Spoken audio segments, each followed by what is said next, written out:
A graça e a paz de Jesus Cristo. Seja muito bem-vindo ao canal Palavra da Vida, que compartilha devocionais, leituras de livros e meditações nos capítulos da Bíblia. Hoje é dia 22 de abril. Nesse mês, nós estamos fazendo a leitura e a meditação no Evangelho de Lucas na direção do Espírito Santo, porque ele nos orientou nesse mês em que se comemora a Páscoa a tratar de um dos evangelhos, porque os evangelhos, que nós temos 4 evangelhos no Novo Testamento, que são os de Mateus, de Marcos, de Lucas e de João, os evangelhos são os livros que falam a respeito de Jesus. Jesus é a boa notícia. A palavra evangelho vem do grego evangelion, que significa boa notícia. Jesus é a boa notícia porque ele é a notícia do Deus encarnado, que se tornou carne para morrer no meu e no seu lugar, para nos dar a salvação. E aqui em Lucas, no capítulo 22, nós estamos entrando nos últimos 3 capítulos desse evangelho. Lucas tem 24 capítulos, e o capítulo 22, 23 e 24 nos falam a respeito da última ceia, da traição de Jesus, do seu julgamento, da negação de Pedro a ele e da sua condenação, da sua morte e da sua ressurreição. E uma característica de todos os evangelhos é que nos 4 evangelhos, os últimos 3 capítulos são destinados para tratar a respeito desse assunto. E isso é uma curiosidade. Mesmo o Evangelho de Marcos, que tem apenas 16 capítulos e é o menor de todos os evangelhos, ele dedica os capítulos 14, 15 e 16 para falar a respeito da, da, dos últimos acontecimentos a respeito de Jesus, da celebração da última ceia, da sua traição, da sua oração final, quando ele suou gotas de sangue, quando Pedro disse que não o negaria e Jesus disse que ele negaria e Pedro realmente acaba negando, quando vem depois a condenação. Tudo isso ocorre nos últimos 3 capítulos. Agora, antes de lermos o Evangelho de Lucas, capítulo 22, eu tenho 2 convites a fazer. O primeiro convite é que você acesse nas playlists a playlist Meu Dia com Deus. Lá nós fazemos a leitura diária do devocional Café com Deus Pai. E a mensagem de hoje, dia 22 de abril, já foi feita e está no canal disponível para sua meditação. E o segundo convite é que você fique até o final desse vídeo, porque no final desse vídeo eu vou deixar um acesso ao vídeo que trata de Provérbios, capítulo 22. Quem acompanha o canal sabe que todos os meses nós fazemos a leitura de Provérbios, porque Provérbios tem 31 capítulos. Se você ler um capítulo por dia, todos os meses, depois de 2 anos, você vai aplicando Provérbios, você vai tomando decisões mais inteligentes. Fazendo isso por 5 anos, todos os meses, você prospera em todas as áreas da vida. Então, feitos os convites, vamos à leitura de Lucas 22. O que nós vamos ler aqui em Lucas 22 é a celebração da última ceia de Jesus e os eventos que levaram à sua condenação. Vamos ler sobre a traição de Judas, vamos ler sobre a, a Jesus avisando Pedro de que ele o negaria e da apresentação de Jesus perante o Sinédrio. O Sinédrio era o conselho formado pelos sacerdotes. Então Jesus ele é levado perante o Sinédrio para receber um julgamento pelos líderes religiosos do povo judeu e a sua condenação. Vamos aqui à leitura de Lucas capítulo 22. Vamos lembrar que em Lucas capítulo 18 Jesus começa a falar para os seus discípulos. Nós estamos indo para Jerusalém, onde o Filho do Homem, que no caso é ele mesmo, Jesus fala, se chama de Filho do Homem, porque ele é o Deus ali naquele momento como verbo encarnado.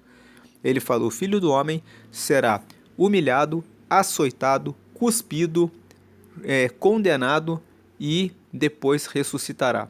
Jesus fala isso para os seus discípulos no capítulo 18 e eles começam a caminhar em direção a Jerusalém. No capítulo 19, nós vemos que Jesus prossegue a sua caminhada. No capítulo 20, ele já está em Jerusalém. No capítulo 21, nós vemos Jesus falando a respeito dos eventos futuros, mostrando que ele realmente é o Messias, quando no capítulo 21 que nós lemos ontem, Jesus anuncia o fim dos tempos e apresenta vários fatos que vão acontecer no futuro. Jesus está mostrando, antes de morrer, que ele realmente é Deus. Ele deixa o discurso para que fosse registrado pelos evangelistas, para que as gerações posteriores, no caso nós, pudéssemos olhar pelo retrovisor e ver que tudo que ele disse logo na sequência aconteceu, e ainda existem coisas que ele disse em Lucas capítulo 21 que vão acontecer. Mas se tudo que ele disse foi acontecendo, nós temos a certeza de que todas as outras coisas que ele anunciou a respeito do futuro irão acontecer. Agora, aqui no capítulo 22, nós entramos efetivamente no momento em que ele será julgado e condenado. Vamos ler agora o capítulo 22. Versículo 1. Estava, pois, perto a festa dos pães asmos, chamada de Páscoa. A Páscoa era também conhecida como festa dos pães asmos, porque os pães asmos são pães que são feitos sem fermento. O povo de Israel, quando você lê o livro ali do Êxodo, logo que Deus ordenou que o povo se preparasse para que saíssem do Egito, Deus deu uma ordem: façam pães sem fermento, porque o faraó, que é o rei do Egito, de maneira apressada mandará que vocês saiam da terra deles. Lá no livro do Êxodo nós lemos que a Páscoa ela aconteceu quando Deus disse para Moisés: ordene ao povo para que matem um cordeiro, peguem o sangue do cordeiro, passem nas portas de vocês. O anjo da morte passará, e onde ele vir a marca do sangue do cordeiro, ele passará por cima. Mas onde não houver a marca do sangue na porta, os primogênitos serão mortos. E como todo o povo hebreu havia obedecido a ordem de matar o cordeiro e colocar a marca do sangue nas suas portas, todos os filhos primogênitos dos egípcios morreram. E o faraó, imediatamente vendo aquela desgraça que havia acontecido na sua terra, ordenou que todos os hebreus fossem embora. Então, Deus tinha dado uma ordem para que eles fizessem pães sem fermento, porque eles não teriam tempo de aguardar a fermentação dos pães. Então, a Páscoa, ela é considerada, ela também é chamada como festa dos pães asmos, porque nesse período da Páscoa eles comemoravam a passagem. A palavra Páscoa significa passagem. Passagem porque o anjo da morte passou por cima das famílias dos hebreus e não matou seus primogênitos. Passagem porque o povo passou da escravidão do Egito para a liberdade. Eles começaram a caminhar para fora do Egito em busca da terra prometida que Deus haveria de mostrar a eles, e eles receberam a libertação. Então, por isso que eles faziam pães asmos na Páscoa. Então, versículo 1. Estava, pois, perto a festa dos pães asmos, chamada de Páscoa. 2. E os principais dos sacerdotes e os escribas andavam procurando como o matariam, porque temiam o povo. Nós já lemos no capítulo 21, que quando Jesus falou a respeito, eles perguntaram: com que autoridade você faz essas coisas? E Jesus respondeu a eles que contou a parábola das minas, aqui no capítulo 20. No capítulo 20, nós vemos que Jesus, a partir do versículo 9, começa a contar a parábola das minas e ele responde para os fariseus que ele tinha autoridade dada por Deus, mas os sacerdotes tinham medo de Jesus, porque eles tinham medo do povo.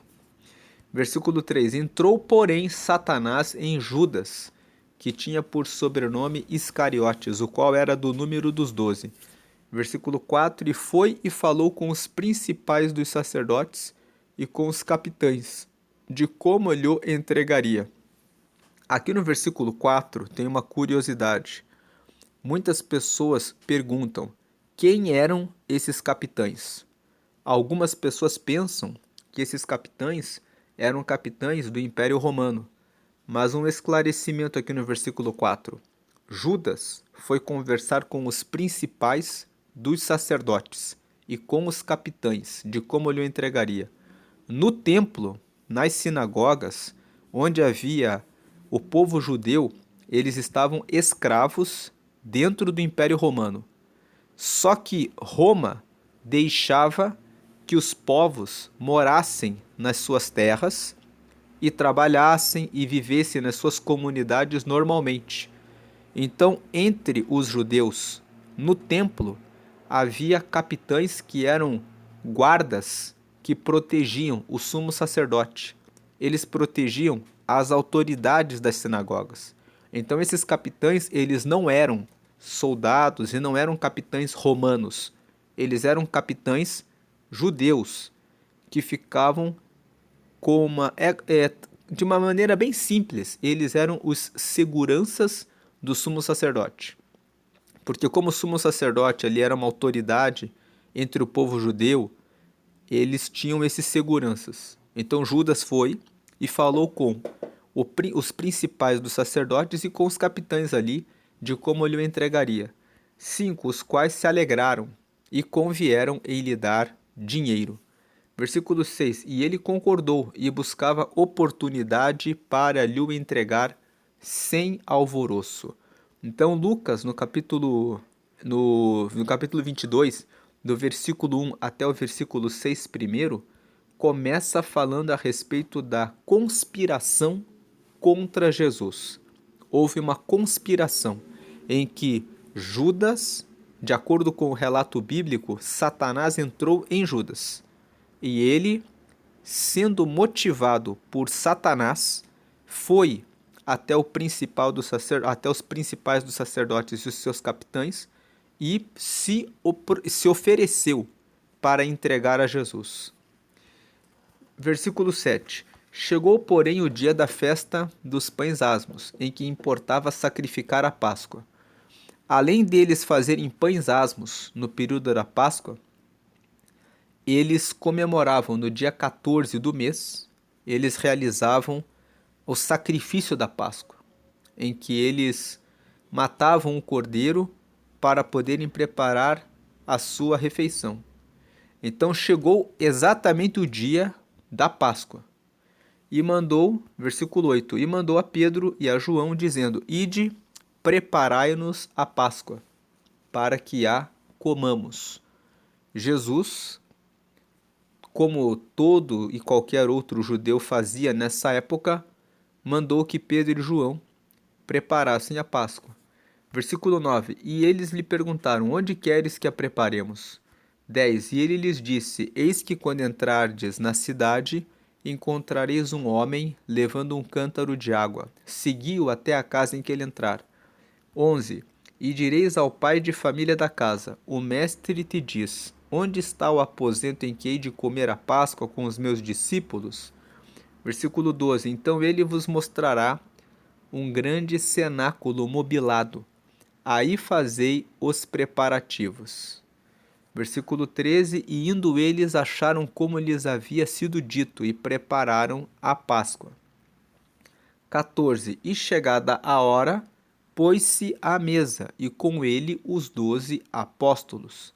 Versículo 15. E disse-lhes: Desejei muito comer convosco esta Páscoa, antes que padeça. 16. Porque vos digo que não a comerei mais, até que ela se cumpra no reino de Deus. Versículo 17. E tomando o cálice, e havendo dado graças, disse: Tomai-o e reparti-o entre vós. Versículo 18. Porque vos digo que já não beberei do fruto da vide, até que venha o reino de Deus. Aqui no versículo 18 tem um detalhe. Ele fala: porque vos digo que já não beberei do fruto da vide. Muitas pessoas questionam: o que Jesus bebeu? Era vinho ou era suco de uva? E o texto fala, no versículo 18: porque vos digo que já não beberei do fruto da vide. Como ele fala do fruto da vide, muitos dizem que o que Jesus bebeu ali foi suco de uva, até que venha o reino de Deus. Jesus está dizendo: essa vai ser a última vez que eu vou comer com vocês, que eu vou comer a Páscoa com vocês, porque depois eu só vou voltar a comer a Páscoa quando eu voltar. Versículo 19. E tomando o pão e havendo dado graças, partiu-o e deu-lhe, dizendo: Isto é o meu corpo, que por vós é dado. Fazei isso em memória de mim. Veja que esse momento da última ceia é o momento em que Jesus fala a respeito do vinho, como a última vez que ele vai tomar a ceia com eles, e fala a respeito do pão, que aquele pão tem uma relação com o corpo dele, que seria dado por todos. Versículo 20. Semelhantemente tomou o cálice depois da ceia, dizendo: Este cálice é o novo testamento no meu sangue, que é derramado por vós. Vamos ver aqui um detalhe. Veja que no versículo 17, Jesus tomou o cálice, deu graças e depois repartiu entre eles. Então eles já tinham tomado o cálice na primeira vez. E aí no versículo 18 fala: porque eu vos digo que já não beberei do fruto da vide até que venha o reino de Deus. Então alguém pode se perguntar: mas por que ele bebeu o cálice duas vezes? Nessa primeira vez, que é do versículo 17 e que é do versículo 18, Jesus está abrindo a ceia. Então ele toma um cálice, ele agradece a Deus por aquele cálice, ele bebe do cálice e ele reparte aquele mesmo cálice entre todos. E nesse momento Jesus está dizendo: olha, essa é a última reunião que nós vamos estar aqui na terra, onde eu vou fazer a Páscoa, vou comemorar a Páscoa juntamente com vocês. Depois, nós só vamos ter esse momento juntos no reino de Deus, em outra dimensão. Aqui não teremos mais.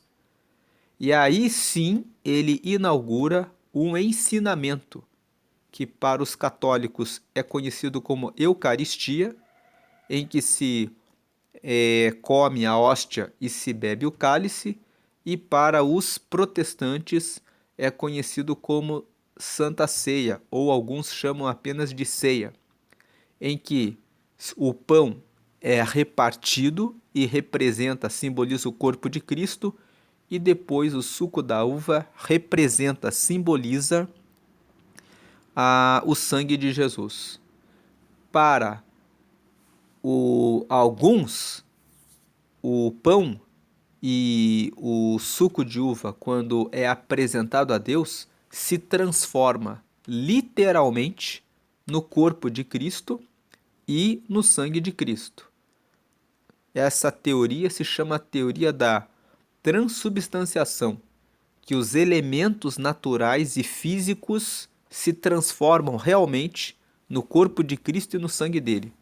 Mas outros defendem a teoria da representação, em que O pão, ele continua sendo pão, mas quando eu como o pão da ceia, eu recordo que Cristo veio aqui na terra como Deus encarnado e morreu.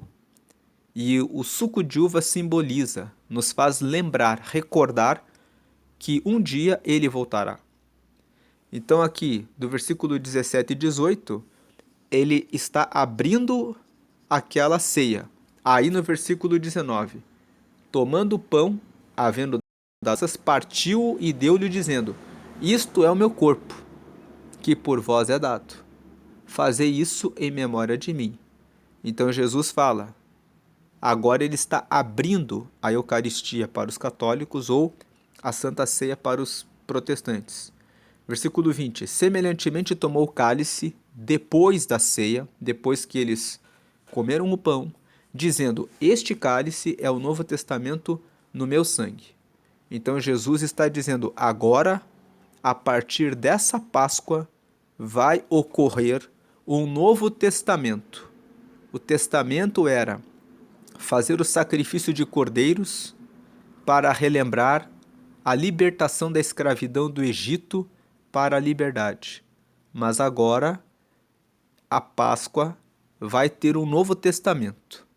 Jesus, quando morrer ali na cruz, ele toma o lugar do cordeiro e ele traz a libertação da escravidão do pecado para termos a liberdade por meio de Jesus de acessar a Deus, o Pai. Então ele fala: Este cálice é o Novo Testamento no meu sangue, que é derramado por vós. Versículo 21. Mas eis que a mão do que me trai está comigo à mesa. Agora, no versículo 21, Jesus começa a falar a respeito da sua traição. Então, o capítulo 22, para termos uma visão dos assuntos que são tratados nele, trata do versículo 1 até o versículo 6 da conspiração contra Jesus. Judas procura os principais dos sacerdotes e os capitães para combinar como faremos para trair a Jesus, para que ele seja preso, para que ele possa ser condenado. Depois do versículo 7 até o versículo 20, nós vemos que Jesus celebra a última ceia. Ele pede para que Pedro e João organizem a ceia. E Jesus dá a indicação. Ele já tinha conversado com alguém que já tinha preparado um espaço, que era o cenáculo, para receber Jesus e os seus apóstolos. Tanto que Jesus, quando dá a ordem para Pedro e João, só fala: entrem na cidade. Vocês vão encontrar um homem com um cântaro de água, sigam esse homem até o dono da casa e digam: o mestre precisa do cenáculo e já vai estar tudo pronto. Já tem um lugar reservado para isso. É só vocês prepararem a Páscoa, a refeição. E Pedro e João se encarregaram de realizar isso.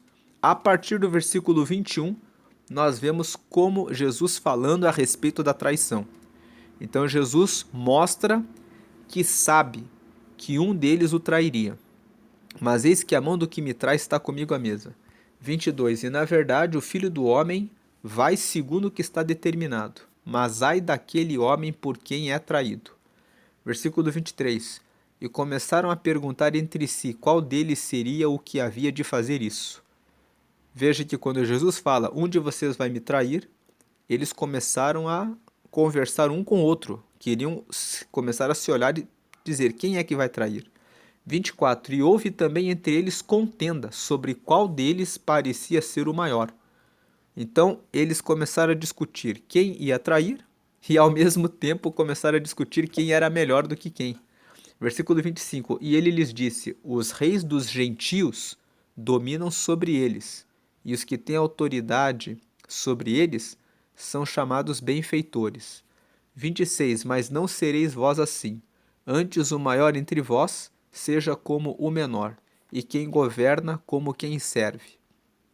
Versículo 27. Pois qual é maior, quem está à mesa ou quem serve?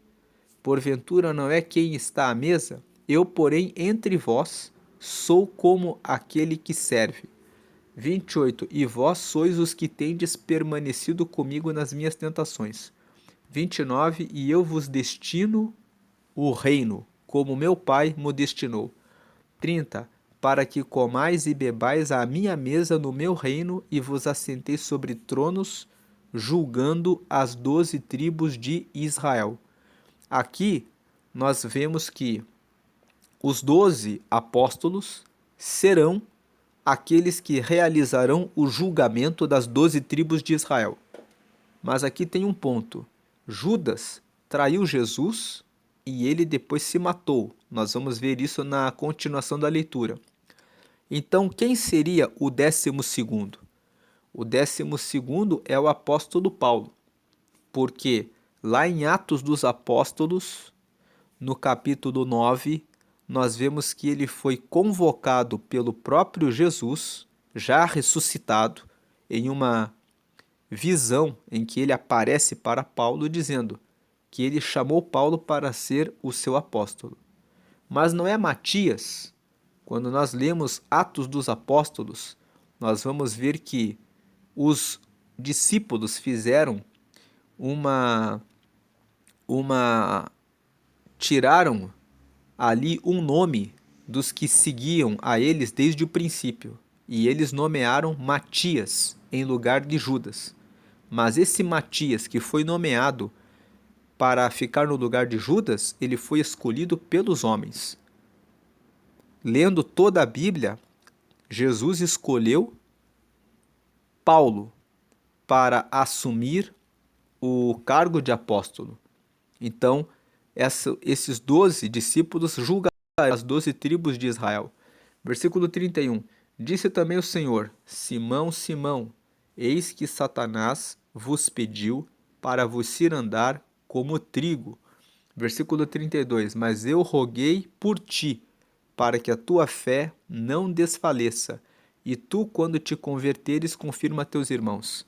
O interessante aqui aqui no versículo 31, nós entramos já na conversa de Jesus com Pedro. Sabemos que o nome de Pedro era Simão.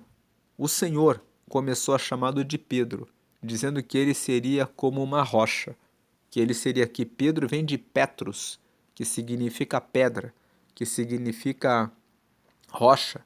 Então, o Senhor Jesus estava chamando Pedro, dizendo: você vai ser como uma pedra, você vai ser como uma rocha, você vai ser como uma fortaleza para a pregação do reino de Deus.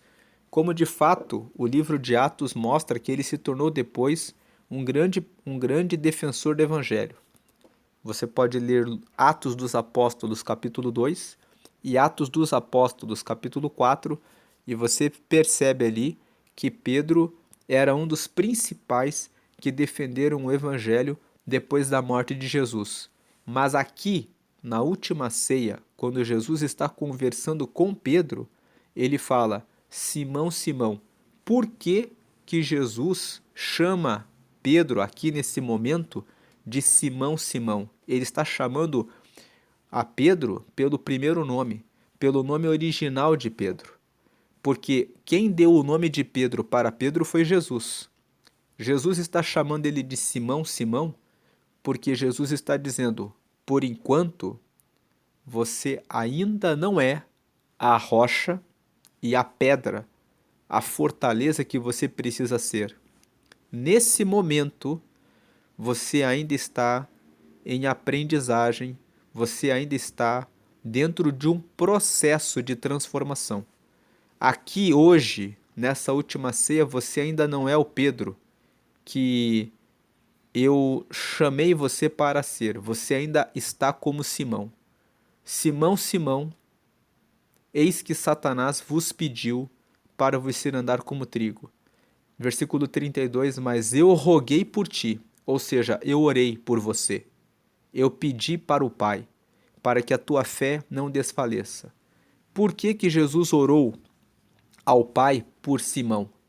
Porque Jesus sabia que logo que ele fosse capturado, e açoitado e julgado e condenado à morte, todos ficariam escandalizados e ficariam em dúvida a respeito de se Jesus realmente era o Filho de Deus. Então Jesus intercede por ele no sentido de que eu roguei por ti para que a tua fé não desfaleça. Em outras palavras, para que você não perca a confiança de que eu realmente sou o Filho de Deus e você se perca totalmente. E tu, quando te converteres, confirma a teus irmãos.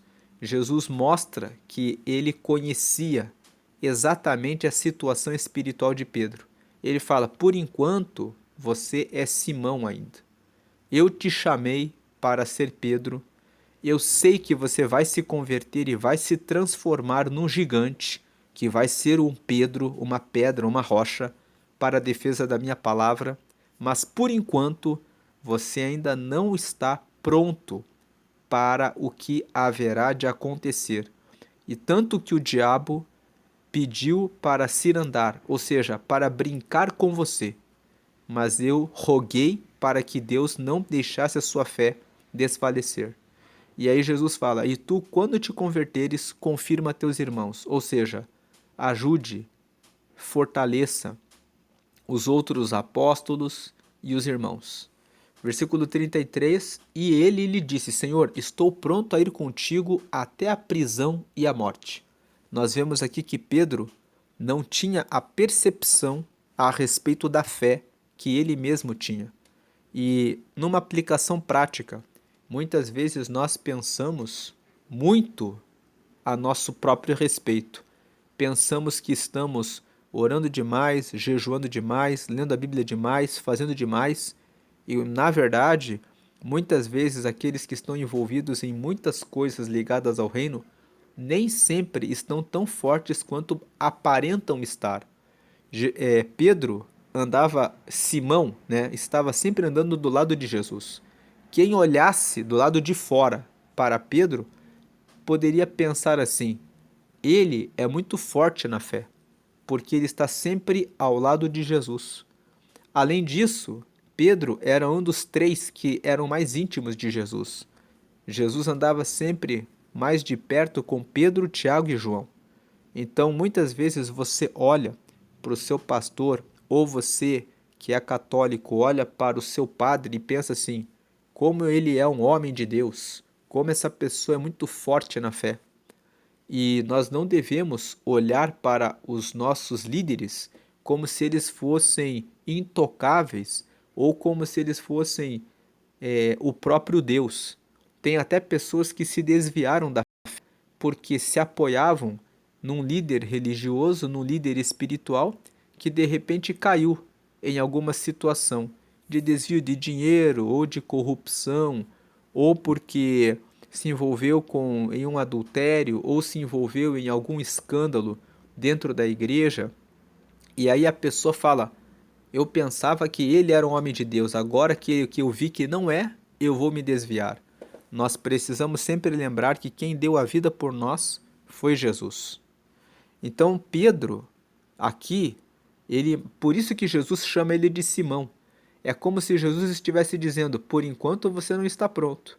Mas Pedro não se deu conta disso. Então Pedro vem e fala: Senhor, eu estou pronto a ir contigo até a prisão e a morte. Versículo 34, mas ele disse: digo-te, Pedro. Agora Jesus chama Pedro de Pedro. Jesus está dizendo assim: por enquanto você não está forte, mas você vai ficar. Digo-te, Pedro, que não cantará hoje o galo antes que 3 vezes negues que me conheces. Você está no caminho de se transformar de Simão em Pedro. Você vai chegar até ser Pedro, mas hoje você ainda não está pronto. Você vai me negar. Aí vem o versículo 35. Então aqui Jesus fala isso para Pedro. Versículo 35. E disse-lhes: quando vos mandei sem bolsa, alforje ou sandálias, faltou-vos porventura alguma coisa? Agora Jesus faz uma pergunta para os discípulos. Eles responderam: nada. Versículo 36. Disse-lhes, pois, mas agora aquele que tiver bolsa, tome-a, como também o alforje. E o que não tem espada, venda a sua veste e compre-a. Versículo 37. Porquanto vos digo que importa que em mim se cumpra aquilo que está escrito, e com os malfeitores foi contado, porque o que está escrito de mim terá cumprimento. Então aqui Jesus fala para eles abertamente que ele morreria e que era um tempo de guerra, que eles deveriam comprar uma espada se não a tivessem. Jesus não está dizendo literalmente a respeito disso, mas Jesus está dizendo: é um tempo de guerra e vai se cumprir aquilo que foi dito a meu respeito. Esse texto que Jesus está falando no versículo 37 está no livro do profeta Isaías, no capítulo 53, no versículo 12. Vamos aqui em Isaías, capítulo 53, aqui no versículo 12, nós lemos, ó: pelo que lhe darei a parte de muitos, e com os poderosos repartirá ele o despojo, porquanto derramou a sua alma na morte, e foi contado com os transgressores. Mas ele levou sobre si o pecado de muitos, e pelos transgressores intercedeu. Então aqui nesse texto, no capítulo 53 do profeta Isaías, nós vemos aqui que o profeta Isaías apresenta como que o Messias, o Salvador, morreria. E ele fala: quem deu crédito à nossa pregação e a quem se manifestou o braço do Senhor? Nós vamos ler aqui no versículo 3 que ele era desprezado e o mais indigno entre os homens, homem de dores, experimentado nos trabalhos e como um de quem os homens escondiam o rosto. Era desprezado e não fizemos dele caso algum. Verdadeiramente ele tomou sobre si as nossas enfermidades, e as nossas dores levou sobre si, e nós o reputamos por aflito, ferido de Deus e oprimido. 5. Mas ele foi ferido pelas nossas transgressões, e moído pelas nossas iniquidades. O castigo que nos traz a paz estava sobre ele, e pelas suas pisaduras fomos sarados. Nesses versículos aqui, versículo 7, ele foi oprimido, mas não abriu a boca, como um cordeiro foi levado ao matadouro, e como a ovelha muda perante os seus tosqueadores, ele não abriu a boca. Aqui o versículo 8, da opressão e do juízo foi tirado, e quem contará o tempo da sua vida? Porquanto foi cortado da terra dos viventes, e pela transgressão do meu povo foi ele atingido. E puseram a sua sepultura com os ímpios, e com o rico na sua morte, porquanto nunca fez injustiça, nem houve engano na sua boca. Todavia ao Senhor agradou o moê-lo, fazendo-o enfermar, quando a sua alma se puser por expiação do pecado.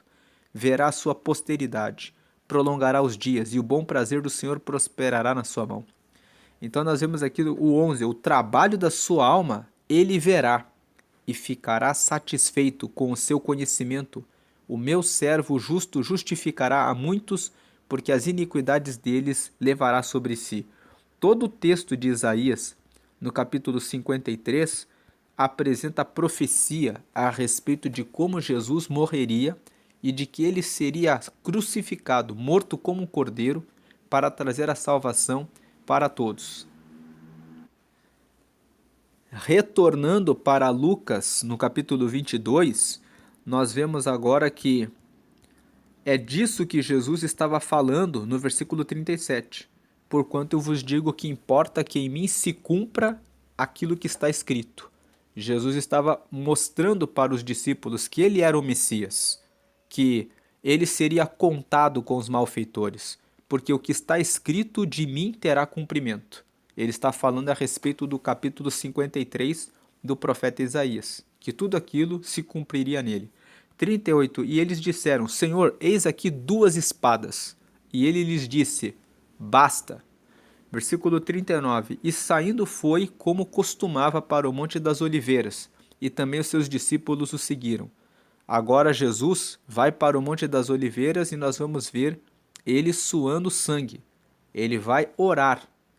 Depois que ele celebrou a ceia, ele vai orar porque ele precisa de oração. 40. E quando chegou àquele lugar, disse-lhes: Orai, para que não entreis em tentação.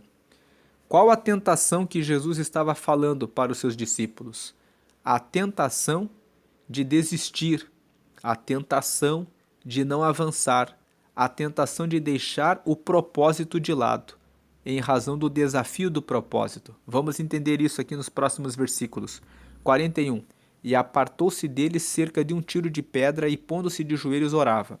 42, dizendo: Pai, se queres, passa de mim este cálice. Todavia, não se faça a minha vontade, mas a tua. Veja que Jesus fala: Pai, se queres, passa de mim este cálice. Jesus está dizendo: se o Senhor puder me poupar desse sofrimento, então que esse cálice passe de mim, que eu não beba desse cálice. Então aqui nós vemos claramente que Jesus estava realmente encarnado como um humano, como eu e como você. Ele, assim como quando nós somos colocados em uma prova e nós muitas vezes não queremos passar por aquela prova, por aquele desafio, e às vezes nós até deixamos de ir avante no desafio, Jesus também passou por essa tentação. Por isso ele disse para os discípulos: Orai, para que não entreis em tentação.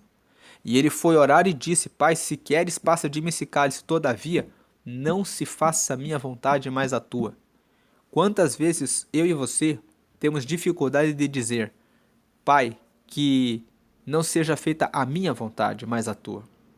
Muitas vezes nós queremos que seja feita a nossa vontade, porque a nossa vontade nos coloca em uma zona de conforto, em uma condição melhor, mais favorável.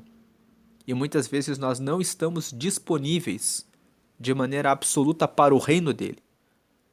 Ontem, quando nós meditamos em Lucas 21 e falamos a respeito do futuro glorioso que Jesus anuncia, que ele voltará, temos que pensar, quando lembramos que ele voltará, que a nossa vida aqui na terra não é para nos dedicarmos às nossas vontades, mas para entregarmos a nossa vida para o reino dele, se é que realmente queremos estar disponíveis para o reino dele. E isso fica como uma reflexão para mim, para você, para nós pensarmos a respeito da nossa condição espiritual nesse momento em relação a Deus. Agora vem o versículo 43. E apareceu-lhe um anjo do céu que o confortava. Então veja, ele recebeu o consolo de Deus por meio de um anjo. Versículo 44. E posto em agonia, orava mais intensamente, e o seu suor tornou-se em grandes gotas de sangue que corriam até o chão. Versículo 45. E levantando-se da oração, foi ter com seus discípulos e achou-os dormindo de tristeza. Versículo 46. E disse-lhes: Por que estáis dormindo? Levantai-vos e orai, para que não entreis em tentação. Versículo 47. Estando ele ainda a falar, surgiu uma multidão, e um dos 12, que se chamava Judas, ia adiante dela e chegou-se a Jesus para o beijar. Então aqui, a partir do versículo 47, começamos na traição propriamente dita. Mas antes de falarmos dessa traição, vamos voltar aqui para o versículo 44. E posto em agonia, orava mais intensamente, e o seu suor tornou-se em grandes gotas de sangue que corriam até o chão. Algumas pessoas perguntam: mas isso aqui, será que isso realmente é verdade? Será que é possível que alguém venha a ter suor de sangue? A medicina atualmente já identificou que isso é possível. E, inclusive, existe um nome para isso. O nome médico para isso é hematidrose. Hematidrose. E alguns chamam de hematoidrose. Que hemato é sangue, hidrose é água, né? Hidro é água. Então, hematoidrose é o quê? É a água misturada com o sangue. E hematoidrose é uma condição de saúde em que as gotas de sangue saem pelos poros da pele, misturadas com o suor. E isso acontece quando pequenos vasos sanguíneos, que são os capilares, que alimentam as glândulas, se rompem. E as causas para a hematidrose ou hematoidrose são, de acordo com os estudos médicos, medo intenso da morte, terror psicológico profundo, ansiedade insuportável e tortura física ou mental severa.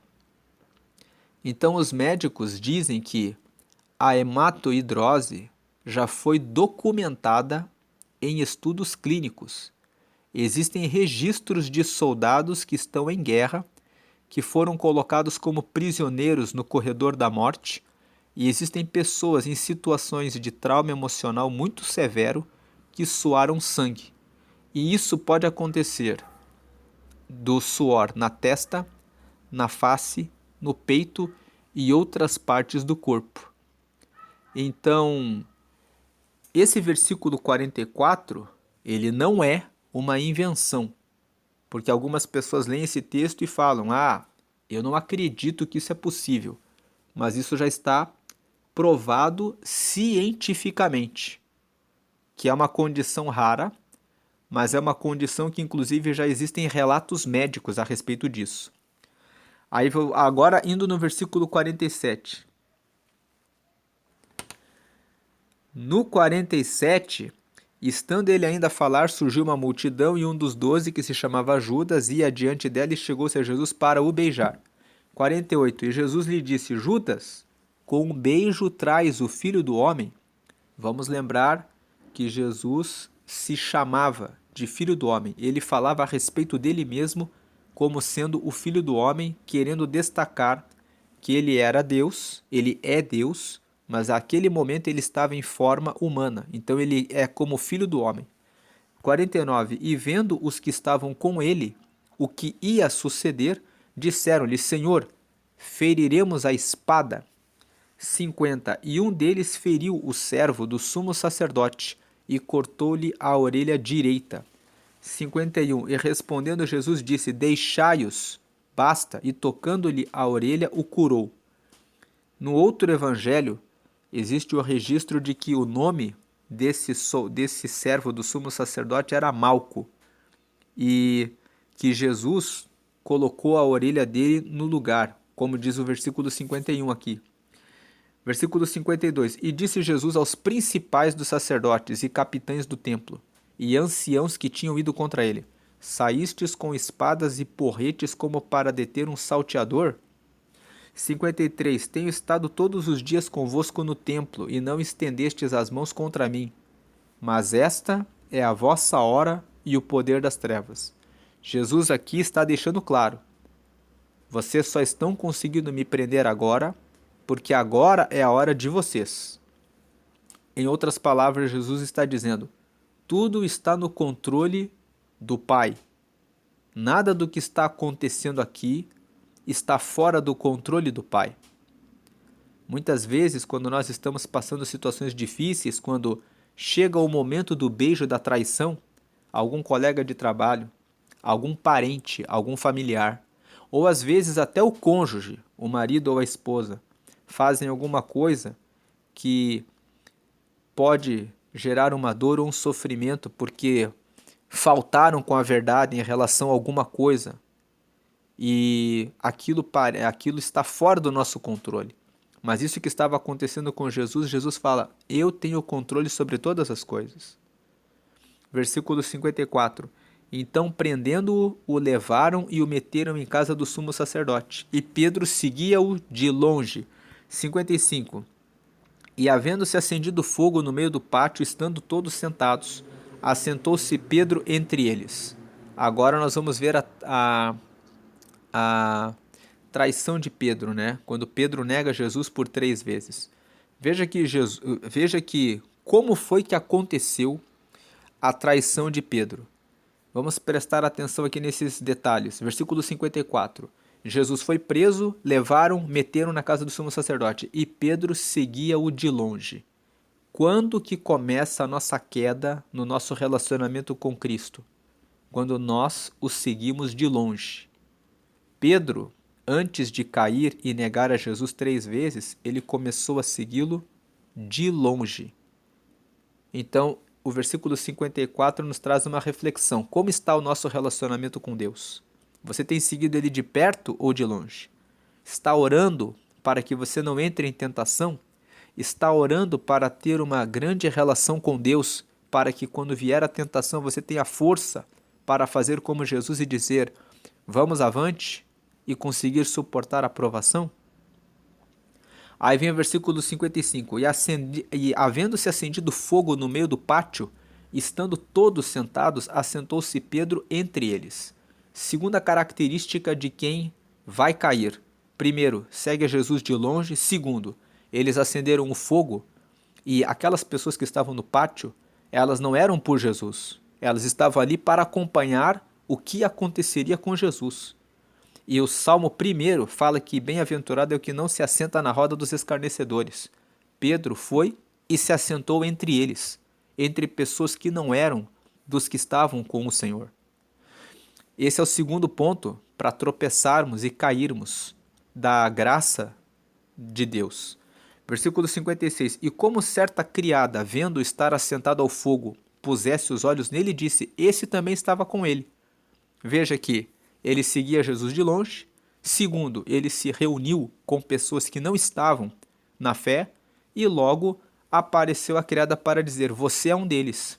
Versículo 57. Porém, ele negou, dizendo: mulher, não o conheço. Quando nós seguimos a Jesus de longe e quando nós nos reunimos com pessoas que não são da fé, fica fácil de não nos identificarmos como servos de Cristo, como servos do Senhor. Então ele falou: eu não conheço ele. 58. E um pouco depois, vendo o outro, disse: tu és também deles. Mas Pedro disse: homem, não sou. Versículo 59. E passada quase uma hora, um outro afirmava, dizendo: também este verdadeiramente estava com ele, pois também é Galileu. Versículo 60. E Pedro disse: homem, não sei o que dizes. E logo, estando ele ainda a falar, cantou o galo. Versículo 61. E virando-se o Senhor, olhou para Pedro. E Pedro lembrou-se da palavra do Senhor, como ele tinha dito: antes que o galo cante hoje, me negarás 3 vezes. Aqui no versículo 61, alguém pode perguntar: mas como que o Senhor olhou para Pedro? É que a porta estava aberta. E o julgamento que estava acontecendo ali com Jesus, Pedro estava ali fora acompanhando, aquelas pessoas que tinham acendido a fogueira e que estavam ali fora, estavam acompanhando o diálogo que estava havendo entre o sumo sacerdote e Jesus ali dentro. Então, o que era possível ouvir o que estava acontecendo ali dentro, e Jesus também ouvia o que estava acontecendo do lado de fora. Então, tem um outro evangelho que registra que Pedro, na última vez, quando disse que não conhecia Jesus, ele falou alto porque ele ficou nervoso. Então foi possível que Jesus ouvisse ele negando. Então Jesus estava ali e Jesus olhou para ele. Versículo 62. E saindo Pedro para fora, chorou amargamente. Versículo 63. Agora nós vamos para a zombaria que fizeram de Jesus. E os homens que detinham Jesus zombavam dele, ferindo. 64. E vendando-lhe os olhos, feriam-no no rosto e perguntavam-lhe, dizendo: profetiza-nos, quem é que te feriu? Versículo 65. E outras muitas coisas diziam contra ele, blasfemando. 66. E logo que foi dia, ajuntaram-se os anciãos do povo e os principais dos sacerdotes e os escribas e o conduziram ao seu concílio. 67. Lhe perguntaram: se tu és o Cristo, dize-nos. Ele replicou: se vou-lo disser, não o crereis. Antes de prosseguir, vamos lembrar aqui que esse ato que fizeram com Jesus foi um ato ilegal. Jesus fez a celebração da última ceia e eles mandaram, Judas veio com os principais dos sacerdotes e com os capitães para buscar Jesus no período noturno. De acordo com a lei, quando o sinédrio, que era o conselho dos sacerdotes, queria julgar alguém, ele tinha que ser trazido durante o dia. Eles fizeram isso durante a madrugada. Eles ficaram fazendo isso com Jesus durante a noite. Isso era ilegal. Mas como eles queriam condenar Jesus sem que o povo tomasse conhecimento dos seus atos, eles fizeram esse procedimento de noite, interrogando, zombando dele. E aí, quando foi dia, quando amanheceu o dia, eles tinham que dar o ar da legalidade. Então eles se ajuntaram, os anciãos do povo, e os principais dos sacerdotes e os escribas, e o conduziram ao seu concílio. Então aqui eles esperaram amanhecer o dia para colocar Jesus para ser julgado de acordo com a lei, para apresentado no concílio, no Sinédrio. E lhe perguntaram: se tu és o Cristo, dize-nos. Ele replicou: se vou-lo disser, não o crereis. Essa pergunta aqui, quando eles fizeram se tu és o Cristo, a palavra Cristo vem do grego Christos e significa ungido. E a palavra Cristo corresponde à palavra Messias. No Antigo Testamento existe a promessa de que Deus enviaria o Salvador, que seria o Messias. Então a pergunta deles é: nós queremos saber se você é o Cristo, se você se auto-intitula como o ungido, como o Messias. Nós queremos que você diga para nós. E ele replicou: se vou-lo disser, não o crereis. Jesus disse: se eu falar para vocês, vocês não vão acreditar. Versículo 68. E também se vos perguntar, não me respondereis, nem me soltareis. Jesus disse: se eu perguntar para vocês o que vocês acham, eu sou ou não sou, vocês vão me soltar? Não vão. Jesus está dizendo: vocês já determinaram o julgamento de vocês. Versículo 69. Desde agora, o Filho do Homem se assentará à direita do poder de Deus. Então agora Jesus fala: a partir de agora, o Filho do Homem, que era a forma como ele se referia a si mesmo, vai se sentar à direita do poder de Deus. Em outras palavras, Jesus já está aceitando que eu já sei quais vão ser os próximos passos, qual vai ser o julgamento agora sobre mim. Versículo 70, e disseram todos: logo és tu, filho de Deus? E ele lhes disse: vós dizeis que eu sou.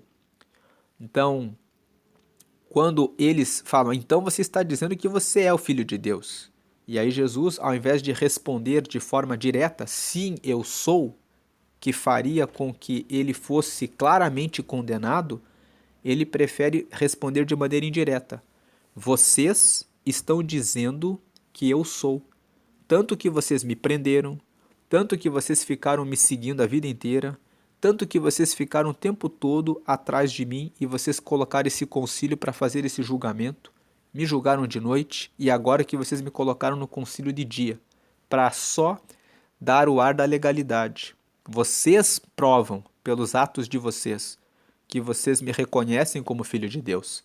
Jesus estava dando uma resposta indireta, dizendo assim: vocês viram tudo, vocês dizem que eu sou.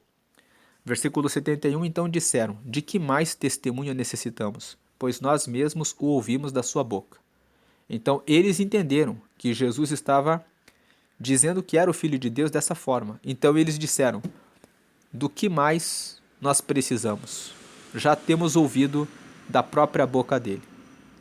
Então, Lucas 22 nos fala sobre isso. Amanhã nós vamos continuar a ler Lucas 23, que prossegue no julgamento e na condenação e perante o Império Romano, perante Pilatos, e depois a execução da sua morte, e o capítulo 24 que vai falar a respeito da ressurreição.